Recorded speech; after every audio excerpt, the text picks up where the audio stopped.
Hi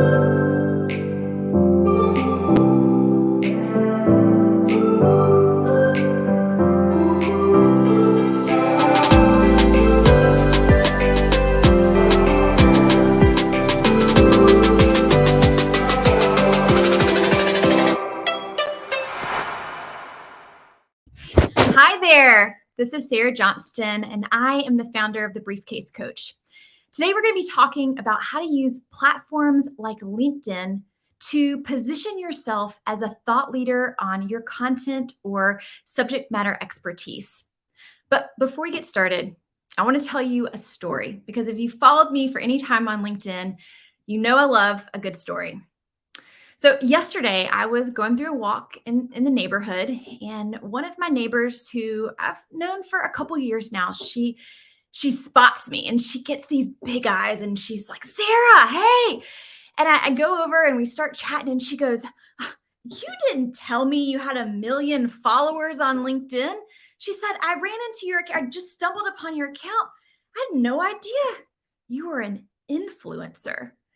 And I have to say, my heart kind of dropped a little bit. And I did everything I could not to gag, because if you know me, the last thing that I want to be seen as is an influencer. I had to, do a little education and say, thank you. I appreciate that you got to see my LinkedIn page and maybe read some content.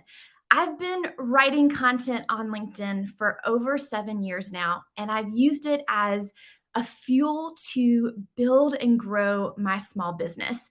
And creating content on LinkedIn has given me, as a small business owner that employs thoughtful professionals, an opportunity to reach hundreds of thousands of people every single week.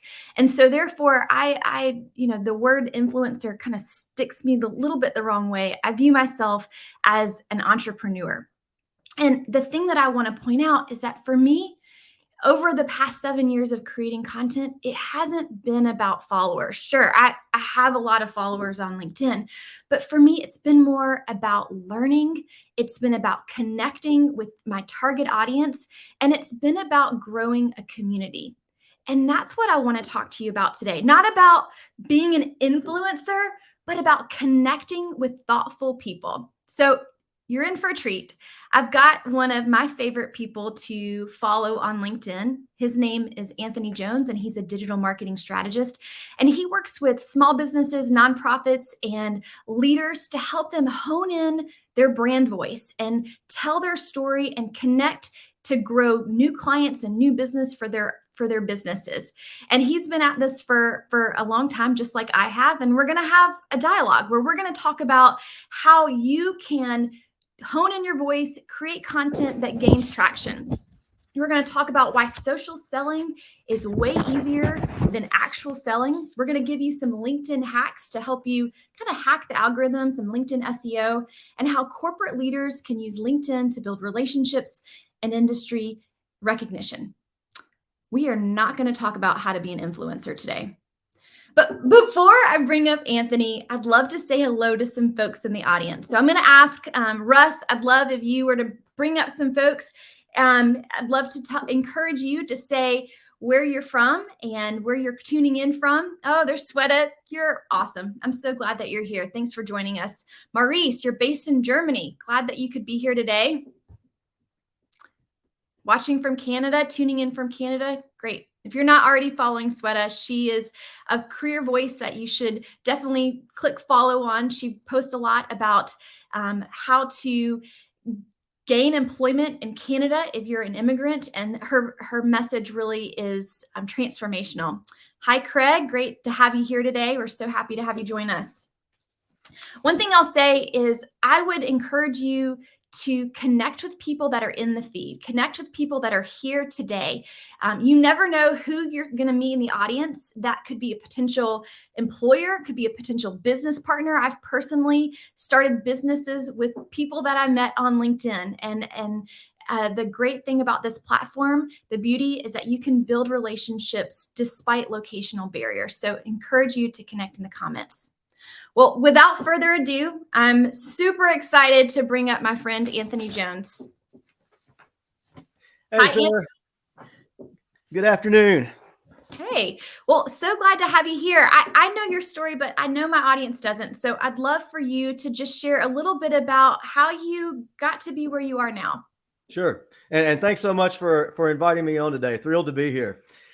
So I spent my entire career at Ducks Unlimited. So for about 20 years, I led a team that was responsible for all of the digital marketing programs and online fundraising programs for the organization. So we oversaw the website, social media, email marketing, online fundraising, and so forth. And about 5 years ago, I started to get more active on LinkedIn from a personal standpoint. I mentioned I was in charge of social media, and LinkedIn was kind of coming onto our radar, and we were trying to find ways to integrate that into our marketing and to our fundraising program. So I figured the only way to learn it was to actually do it, like start putting in the reps, right? And over the course of a couple of years, I started to build a network. I started to get traction with my content, and when 2020 hit, when COVID shut down the world and all of a sudden people were losing jobs, a lot of people flocked to LinkedIn for the first time in a long time because they were losing jobs. They were worried they might lose a job. And I found that people were reaching out to me asking for help, with their profile or with their content, just because they saw me as an expert on the platform, even though I never, made that claim. And over the course of the next year, that kind of turned into a side business. I got a couple public speaking gigs, landed a couple of clients, and in November of 21, that side business had built enough momentum that I was able to leave my 9-to-5 job and start this consulting business. And it never would have happened if I had not started with that first post on LinkedIn. So that's kind of my background and how I got to where I am now. Well, that's great, and I can relate. I started my own business at kind of as a side hustle, just like you did, and then was able to launch fully in 2016, and it's been fun to see it grow. I want to just kind of talk about why people use LinkedIn, and when you can't open the news today without seeing an article about how TikTok is so hot or every marketer needs to be on Instagram. But people are not really talking about the power of LinkedIn. It's not out there as much, and which is why I think there's so much opportunity for small businesses, for entrepreneurs, for even W-2 employees who want to position themselves as a thought leader. But it may not be in the same way, that the same opportunity as one might expect from a TikTok. People aren't getting endorsement deals here, or at least I'm personally not getting endorsement deals. Nobody's paying me to make a post like you would find on Instagram. What do you think? Why do you think people come to LinkedIn? Why do you think they want to tune into the platform? What's the opportunity out there? Well, the opportunity is massive. To your point, there's so many other social networks out there, but most of them, especially Facebook, Twitter, Instagram, they have become so oversaturated with content that there's zero organic reach, and that's not the case on LinkedIn. And I think one of the challenges that LinkedIn has had over the years is that a lot of people still have this perception of it as simply being a job board. Like, this is where you go to post a resume and find talent for your team. But LinkedIn truly has become a social media platform. And you need to think of it as, it's the world's largest professional online networking event that's going 24/7. And if you're the one who is showing up consistently, if you're supporting the conversation and the content of others, and adding your thoughts and your your value, that's how you build a personal brand. And I've seen so many people do it. Again, I experienced it firsthand myself from others like you. So the opportunity is certainly there. It's a matter for so many people of just how to get started. They don't know how to take that first step. So, why do you think people log into the platform? Like when they're bored and they're at home and they're sitting on their couch and they're scrolling, what do you think their primary motive is for wanting to log in? Yeah. So the first thing that I would say is, like you just described, about 99% of the LinkedIn user base, right? Yeah. There's 800 million people have a LinkedIn account across the globe, but less than 1% are actually posting content on a regular basis. They're the lurkers, right? And I think there's a couple of different answers to this, but like, at least for my customers, they're business owners, senior managers, that sort of thing, and they come to LinkedIn in a business mindset, right? And they're typically looking for content that's going to help them make more money, save money, or keep up with the latest industry trends. Obviously, from your side of the world, someone who's looking for a job or looking to get promoted or something like that, that's their intention. But you have to understand, as a creator, people are coming onto LinkedIn in that business mindset. So if you can figure out what value you can put out there in your content that will resonate with them, that's what's going to keep you top of mind with them when it comes time for them to want to buy your product or service. Yeah, I kind of view it as edutainment. Like they want to be educated, but they also want to be entertained at the same time.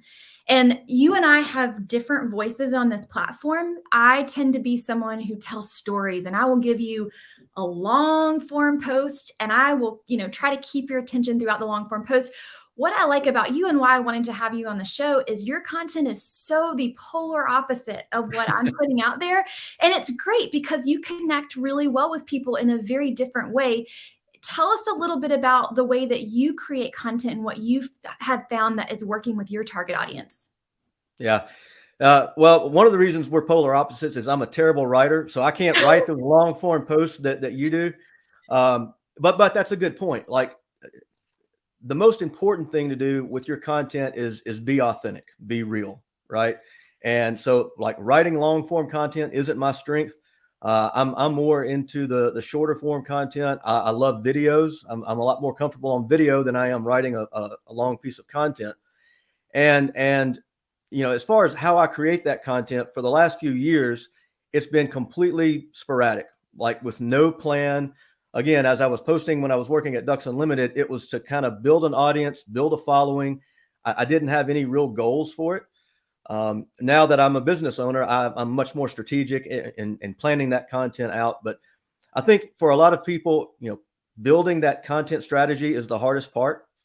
And what I always say is you want to build content pillars. So you've got a pillar where you're going to show content that showcases your personality, because people connect with people. And a lot of the content that you see on LinkedIn is just the corporate sales pitches and that sort of thing.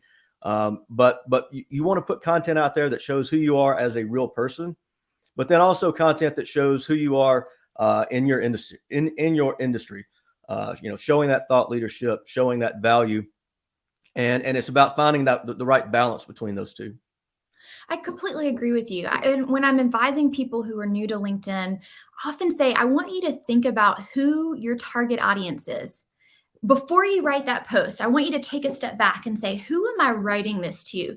And visualize that person on the other end of your screen reading your content. And I want that content to be written for that person, to that person. And the more you can make it a personal kind of story to that person, the more it's going to connect with people. Now, how do you feel about broetry? Can we just talk about broetry a little bit? It's hot on LinkedIn. It's what are your thoughts on it? Why does it work? It's not my thing. Not my thing. Like, I said, being authentic, being yourself is the most important thing. People have different content and different writing styles. That's just not my gig. Yeah, I think broetry does work for people, though, because we have so many individuals who are just skimmers, who just want to quickly consume as much as possible. My thoughts on it are, you might get a lot of high engagement, but you're not going to be very memorable when you do broetry. People are not going to remember that like light, fluffy, airy content. They're going to remember that long form, meaningful post or your hilarious video that you shared over that just kind of, airy stuff. Anthony, I'm curious. I work with a lot of executives who say, I don't want to be a creator. That's not my goal. I don't want to be an influencer. I don't want to be a creator. They're not looking for a side business on LinkedIn. They don't want to help people grow followers. They're happy in their W-2 jobs, but they recognize the power that content can have. They want to be seen as a thought leader in their field. What kind of advice do you have for these people who are tuning in today? What kind of content should they be sharing on LinkedIn that positions them as a thought leader? And how often should they be posting? Yeah, And there's a huge opportunity for them to do that, to promote not only themselves and their personal brand, but to promote the company that they work for. And that's obviously part of their goals there. The content strategy that you would want to take in that situation is, again, finding the right balance between personal and professional. But, you think about all of the lessons that you've learned in your career. Sit down and make a bulleted list of all the things that you've learned. Make a list of mistakes that you have made in your career, right? And build content that speaks to that. Because if you can save someone from making a mistake, or if you can give them career advice, it's going to help them, move up the ladder. That's going to resonate with people. At the end of the day, the most important thing is that you lead the content strategy with value. Make it, to your point, make it about your target audience, and speak to them through your content. And even, I know you're talking about, like content right now, but even on the profile, for example, you want to make your profile speak to your target client, right? To your target customer. So if you're a business owner, for example, you want your ideal customer to see themselves in that profile, see the problems that you solve in their business, so that they, again, you're going to be top of mind. Obviously, if you are looking for a job or something like that, that's your side of the gig, and you're going to take a slightly different approach. But yes, whether you're trying to start a side business or you're just, you're happy with your day job, building a personal brand can open up opportunities for you down the road that you may not even realize today. Absolutely. I think you're so on the money about just viewing it as, I'm going to be a go-giver, as Bob Burg would say. Give out a lot of free bananas, all the free advice you can get without looking for anything in return. Yes. You want to add value to your people. I was talking to an executive who said that he started sharing content regularly on LinkedIn, maybe once a week, as a leader within his organization. It helped him gain a lot of visibility with his peers, but also he's been tapped by other industry groups to speak and to present. And these are opportunities that he didn't have before he started doing content. So you're right. It definitely helps set the future and creates more opportunities for engagement for you. I want to take a moment and just pause and poll my audience. I'm going to ask Russ, who's running behind the scenes, to pull up a screenshot of a post that I saw on LinkedIn last week by Michael Roberts. Michael Roberts is a demand gen expert, and I thought it was an interesting post that he made. He said when he was at Cloud App, Luke Matthews, and he quadrupled organic reach from employee content on LinkedIn. He says in their post that they got employees to promote themselves, not the company, and that he let them post about anything that they wanted to for a 30-day period. They accepted that they'll get more opportunities from posting and that the company benefits are secondary, and they incentivized their employees to post on LinkedIn. And this is a totally novel thing that I haven't heard a lot of companies doing, of empowering their employees to post on LinkedIn and post whatever they want to share. And I'm curious to hear from you, my audience. I want you to be the experts on this, and I'm going to bring up some of your comments at the end. What do you think about this strategy? Is your employer doing this? What are some pros that could come from this? And what are some cons from doing this?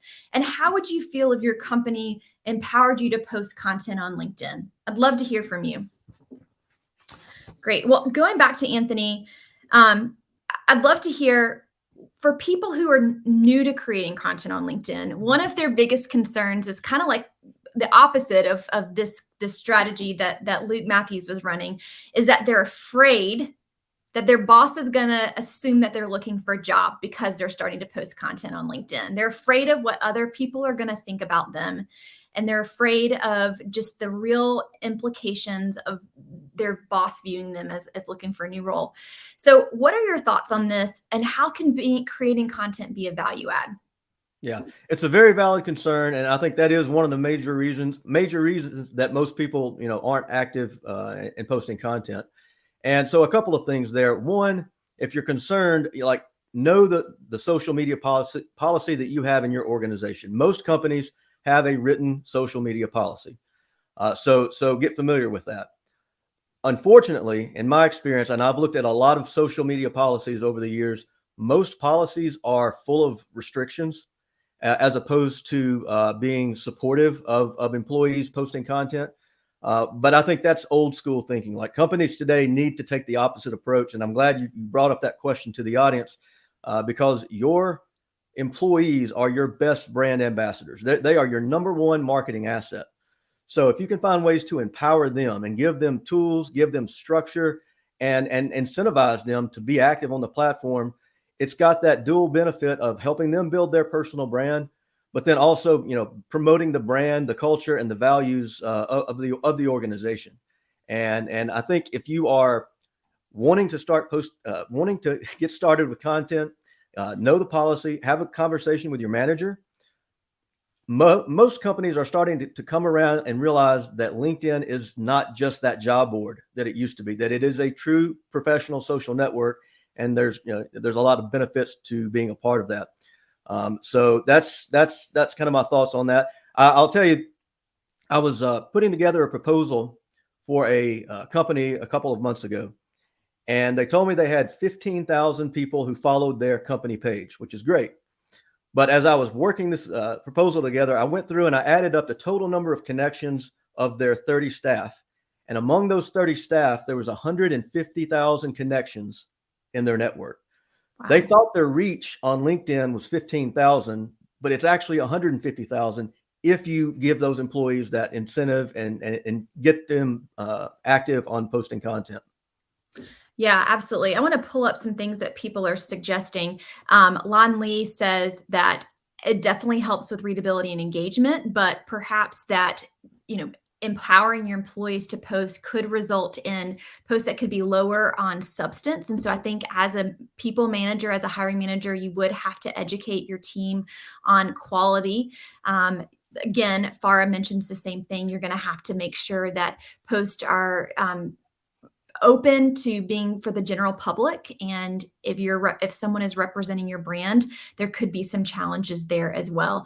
And then Caitlin talks about not being from an echo chamber and making sure that people are sharing original and new ideas. So I think those are all smart feedback, smart suggestions that they're sharing. Those are great. And there was one point in there to really emphasize like real content, and like what a lot of people do is they just reshare their company's page, whatever they posted. So maybe it's a job posting or something the CEO wrote. That's really not doing anything to build your personal brand. It's just regurgitating content. So a better way to do that, let's say there's a job posting in your company and you want to help promote that on LinkedIn to your network. Instead of resharing that post, like create your own post and talk about the job, talk about, a few things that, if you have some personal perspective to go along with it, and then just say, hey, if you're interested, there's a link in the comments to go to learn more or apply. That's a much more effective way of promoting that and promoting something for the company compared to just resharing it, which is what most people do.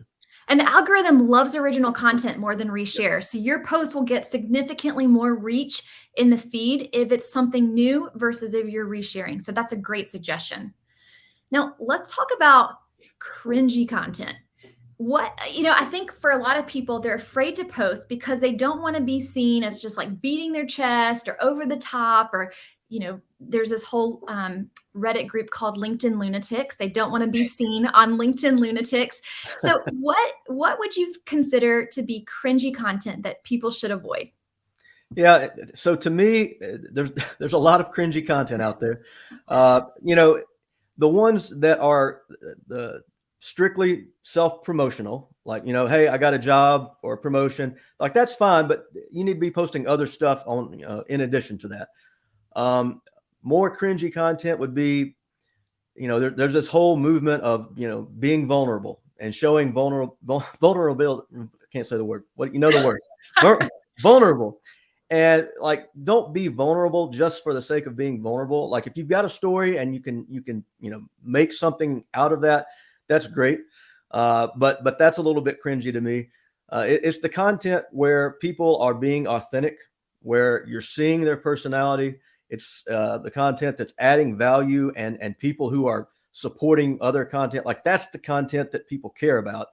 They don't care about the reshares. They don't care about that last post that your company made. They want real, authentic content from real people. That will edutain them. That will educate. And if you can make someone, like you said, make someone laugh or entertain them as you're teaching them something, like that's the gold mine in terms of a successful formula for content. Absolutely. So you and I have been generating content for a long time, and it can be challenging to think of something new and next that you're going to talk about. We all have our ways of generating new ideas. What is your best tip for generating new content? Yeah. So for me, I have certain days where I wake up and the creative juices are just flowing. Like I got a dozen ideas for content. There are other days I wake up and it's like I'm looking at a brick wall. Like there's no creative juices. I have no ideas for content. So for me, I take advantage of those days where the juices are flowing. I'll get down as much content as I can, at least kind of write it out, maybe not completely, but just get it on paper. So batching content on days where you're feeling creative can be very productive. The other thing that's really useful is anytime you have an idea for a post, like write it down. Mm-hmm. And you may be, for me, I may be driving down the road. I may be laying in bed, walking through a store, and I'll have an idea for a post based on something that I saw. So I'll just open up my notes app on my phone and I'll jot that down. I've got a folder called LinkedIn Ideas on my camera roll. If I see something, I'll take a picture of it. And it may be 2 or 3 weeks later before I can kind of turn that into a post. But it's just finding new ideas. And I will also say that once you start posting, it gets much easier. Like getting started is the hardest part. Staying consistent can be a challenge for sure, but it does get easier as you go on. I think knowing your subject matter expertise really, really helps a lot, because I can tie almost any aspect of my life to career content. And I'm sure that someone whose subject matter expertise is technology or sports marketing or whatever, whenever you know your subject matter expertise, it's easy to tie in those stories and those personal situations to that content. Exactly. Yeah. So I always like to talk with other thoughtful creators about the LinkedIn algorithm. That's one of my favorite things to talk about. And I want to make sure we save time for that. When you think about the algorithm, for people who are maybe new to LinkedIn or maybe who have been creating for a while but want to make sure that their posts get viewed by more people, what is maybe your top 2 tips for knowing the algorithm? Yep. So what I always advise my clients is don't stress over the algorithm. Okay. You will never control the algorithm. You'll never have an inside view as to what's happening. It's changing every single day. Focus on what you can control, and that's your content. If your content's valuable, the algorithm will reward you for it because people are going to engage and they're going to show that to more people. So that's one answer. But the other thing you can do that the algorithm truly loves is leaving comments on other people's posts on a daily basis. Like if you do nothing else on LinkedIn after you leave this session today, you're not ready to post or whatever, go in and every day spend 15 or 20 minutes leaving comments on other people's posts, and you will start to get more visibility to your profile because people are going to be saying, who is this guy? They're going to go check out the profile. You will probably start getting inbound connection requests because if you're supporting someone else's content and you leave a meaningful comment, not just great job or congratulations, but something meaningful, especially if it's something related to your industry that you can speak to with experience, people are going to want to connect with you. They're going to want to view your profile. And as you're doing this, it's going to start generating ideas for your own content. So if you're leaving comments on a regular basis, when you do post, the algorithm shows it to more people. And the opposite is true. I've had times where I have not taken the advice that I just gave everyone on the call here, and maybe I neglected to leave comments for a week. The next post that I made, the reach was much lower, and it was like, okay, I didn't leave comments this past week. So you've got to make that part of your daily routine on LinkedIn. I absolutely agree with you there. I have found that, like you said, the quality of comment matters. And if you can post over 6 words, you have a higher likelihood of being viewed as one of the top comments on that person's feed. Because typically, when you create a post and somebody comments on it, let's just say there's 30 comments on the post. Often the longer comments rank higher at the top and are more likely to be viewed by other people who are reading the post. So I heard that 6 words or more is the secret number. I'm a wordy person. I'm a writer, so I tend to do long form comments as well. But I'm really intentional about who I'm going to write comments on. I'm going to write comments on either people who are like-minded, who are doing similar work as me, that I want to build a relationship with or be seen in that same category as those people, or people, again, who maybe I'm targeting for other reasons. Maybe they're in an industry that I want to gain visibility, or they're thought leaders in their respective fields. So I would encourage people watching today to be thoughtful about even who you select to choose to write comments on. I tell job seekers that if they're job seeking, create that target company list and write comments on either that hiring manager or that recruiter's post so that you can start building that relationship in the comments section. So that's gold. I'm glad you mentioned that. I want to add one thing to that. Like, one question that I get a lot is, who should I comment on? And it can be really difficult when you open up the news feed to find something that really resonates with you, that is worth leaving a comment on. So to your point, like, do a LinkedIn search for a couple of keywords related to your industry. So let's say you're in email marketing, just do a search for email marketing.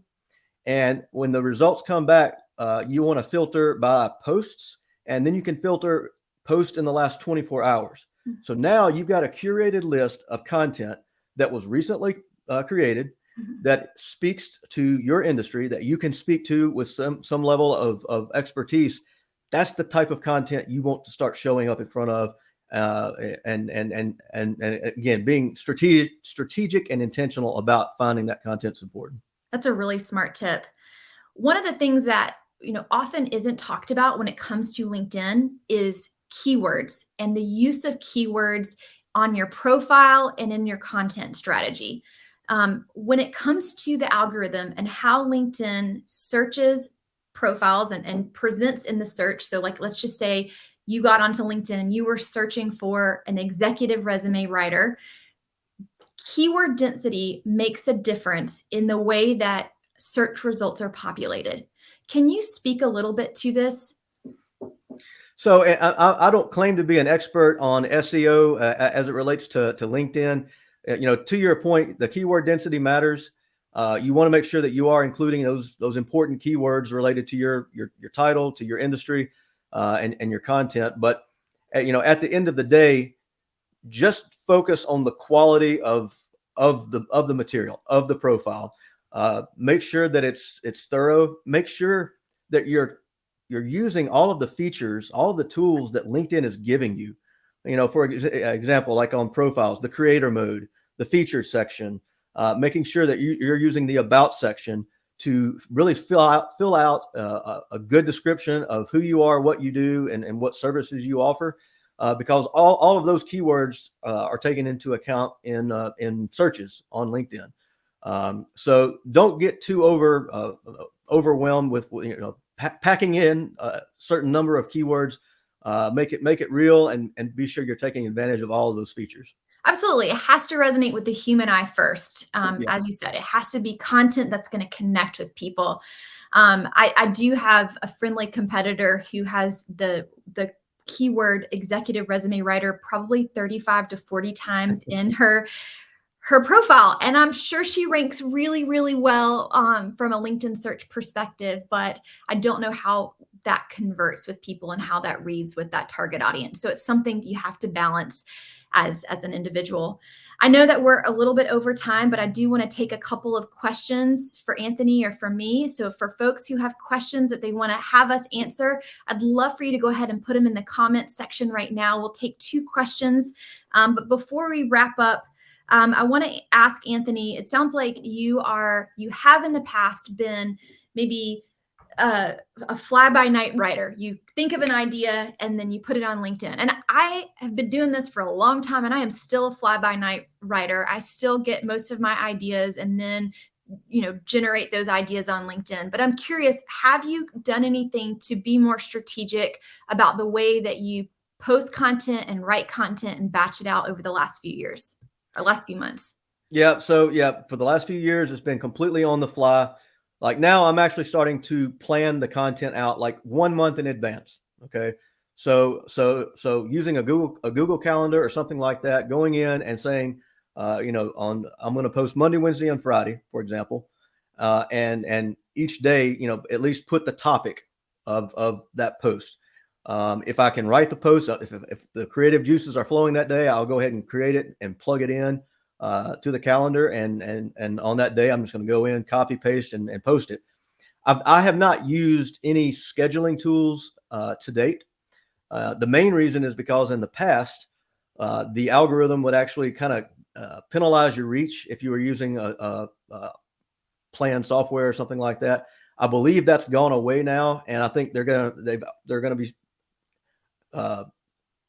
encouraging people to use those tools.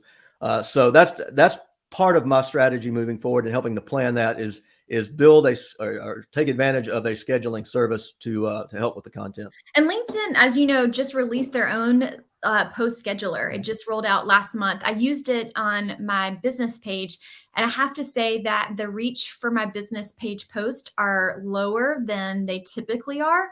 But that just could have been, the weather. Who knows? You never know. Yeah. This is a great question from someone. They say, do likes also count for the algorithm, or is it best to encourage comments as you mentioned? I'll let you take it. Yeah, that's a great question. And yes, so likes and comments are really and shares of your post will get more reach on your content.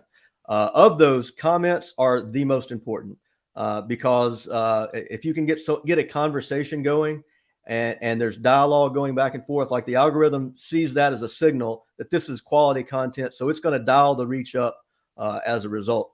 So find ways in your content, especially at the end, to give people an opportunity to share their opinion. Ask a question. What are your thoughts on this? And be sure that when someone comments, you respond to their comment. Okay, and because in doing that, it's acknowledging them for one, but two, if you tag them in your response, that's going to show your comment to potentially people in their network. So exposing your profile to second and third degree connections that you would may never see otherwise. Yeah, that's a great idea. And Lee has a fantastic question. She says, are there best times or days to post to increase reach? And I'll quickly answer this one, Lee. I used to think that this mattered, and I used to always post at 8 a.m. or between 8 and 8:30 a.m. Eastern Standard Time every single day. But I would say over the last 2 years, as we've kind of experienced more work from home and through this pandemic, I don't think time of day matters quite as much as it did. And I've been experimenting over the last 6 months with posting after 4:00 p.m. Eastern Standard Time. And that has surprisingly done really well because I don't know that a lot of people are posting new content in the later afternoon who are based in North America. So that's kind of worked in my favor. So I would just say, I don't know that it matters as much anymore, but just think about where your target audience lives and when they are scrolling online. And somebody else asked kind of along the same lines, Sean Moss says, does frequency of posting matter more than once per day? What do you think, Anthony? So frequency matters. They reward consistency on this platform. If you're starting out, like don't feel like you've got to make a post 7 days a week because that's overwhelming. And when we get overwhelmed, we do nothing, right? So set a goal, 2 or 3 posts a week. And as you get more comfortable, as you start generating more content, ideas easier, you can dial that up. But it is important to be consistent, not just post once or twice a month and then disappear, for several weeks. You need that consistency to stay relevant and stay visible. Absolutely. It's like working out at the gym. You can't go and have this fantastic workout and expect to be in shape once. You have to do it every day or every week to generate the results that you want. Well, this has been so much fun. It's been a fantastic conversation, and I'm honored that we got to have this today, Anthony. This was just great. I think we left our audience with a lot of tips to help them, or hopefully help them be able to write more authentic and original content to resonate with their target audience. So thank you so much for joining me here. I'd like to just ask as we end, how can people find you? Yeah, the best way is just to find me on LinkedIn, give me a connection request or follow. But you can also, if you're interested in any of my services, just book a free discovery call with me at reachanthony.com. And who are your ideal clients for people that are interested in working with you? Yeah, so I work with a variety of customers, small business owners, coaches, consultants, freelancers, but also doing LinkedIn sales training for sales teams. So variety of clients right now. Well, great. Well, this was a lot of fun. For those of you who have questions that we didn't get a chance to answer, please feel free to drop them in the comments, and Anthony and I will be checking today, and we'd love to get to the questions that we weren't able to answer. But for those of you who joined us, thank you so much. I hope that you enjoyed this, and stay tuned because I will have more LinkedIn Lives coming up in the near future. Thanks so much. Thank you, Sarah. Thanks.